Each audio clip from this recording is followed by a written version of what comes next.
تستضيف الأردن في اليومين المقبلين معرض ومؤتمر سوكر إكس، وهو الفرصة الأخيرة بالنسبة للأمير علي بن الحسين وحملته الانتخابية باعتباره مرشحا منافسا لبلاتر وفيغو.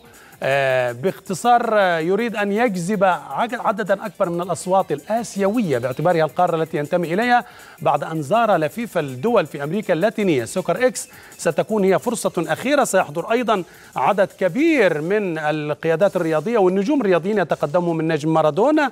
سيتحدثون في هذا المعرض عن مستقبل الكرة الآسيوية وكرة الفتيات على وجه الخصوص والتخطيط لتنظيم الفعاليات الكبرى. الأمير علي أصدر من خلال حملته فيديو يعني في حدود 3 دقائق للعالم كله، يقول له بالعربية والإنجليزية ماذا يريد ولماذا ترشح. الأمير علي لم يجد دعما عربيا معلنا إلا من موريتانيا، ولم يجد إلا من موقع كورة الذي يعني نحييه ونشكره وننضم إليه من ملاعب العرب. نتابع الآن على الشاشة كما تتابعون الفيلم الوثائقي الذي قدمه الأمير علي، يتحدث فيه عن رغبته وعن تطويره وعن رؤيته، ويرى دورة من النزاهة والاستقامة تتصل حلقاتها وتتواصل لترتقي باللعبة في آفاق غير مسبوقة.